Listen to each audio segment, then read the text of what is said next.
The question is, the graph between L and T of a pendulum is correctly shown by which of the following figure? क्या ये भी question हो सकता है? For a simple pendulum, the graph between length and pendulum L and the time period T will be, यानी कि मान लीजिए हमारे पास कोई सिंपल पेंडुलम है, अगर उसकी लेंथ L है और इसका जो टाइम पीरियड है वो T है, तो इनके बीच में ग्राफ किस तरह का होगा? देखिए, टाइम पीरियड और लेंथ में रिलेशन होता है T equal to 2 pi root L upon में G। इस पर हम डिस्कस करेंगे। पहले मैं आपको बता देता हूँ ये hyperbola, parabola, straight line, curve line क्या होता है। मान लीजिए कोई स्ट्रेट लाइन ग्राफ होगा, कुछ भी इस तरह से हो सकता है, तो उसके लिए जो इक्वेशन होती है वो होती है y equal to m x plus c. इसका मतलब जब y वाला ऑर्डिनेट x पर डायरेक्टली डिपेंड करे तब स्ट्रेट लाइन ग्राफ बनेगा, ठीक है। इसके अलावा अगर मान लीजिए y equal to a x square है, इसका मतलब y अगर डिपेंड कर रहा है x के स्क्वायर पर, तो ऐसे केस में जो ग्राफ बनता है वो बनता है पैराबोला। तो इसमें जो ग्राफ बनेगा उसका नेचर कुछ इस तरह से होगा, y इधर x इधर और कुछ इस तरह से ग्राफ बन जाएगा, ये पैराबोला हो गया, ठीक है। इधर इधर इस साइड भी जा सकता है, ऐसे भी जा सकता है पैराबोला। इसके अलावा कुछ और भी ग्राफ है, जैसे अगर मैं हाइपरबोला की बात करूं तो हाइपरबोला में जो इक्वेशन होती है वो होती है x square upon a square minus y square upon b square equal to 1। ये हाइपरबोला की इक्वेशन है और इसमें जो ग्राफ होगा वो कुछ इस तरह से बनेगा, इस तरह, ऐसे ऐसे। पैराबोला में फर्क है और हाइपरबोला और पैराबोला में अलग होगा।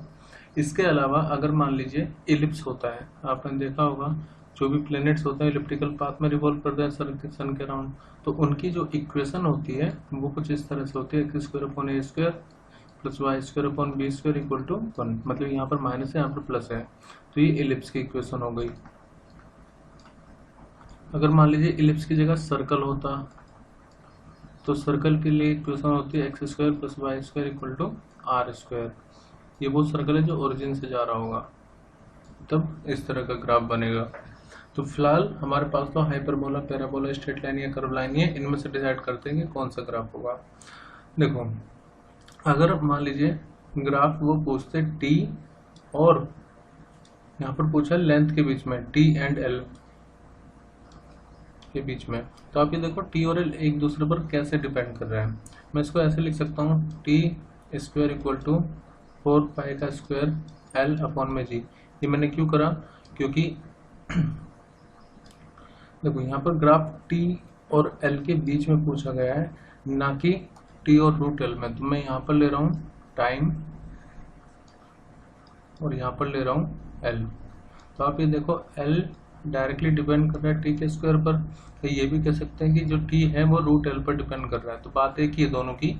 तो ऐसे मैंने आपको क्या बताया था, जब वाई वाला कोऑर्डिनेट एक्स वाले ऑर्डिनेट पे इस तरह से डिपेंड करे, जैसे यहाँ पर एक्स स्क्वायर आ रहा है तो यहाँ पर एल टी के स्क्वायर पर डिपेंड कर रहा है, तो ग्राफ बनेगा कैसा, पैराबोला।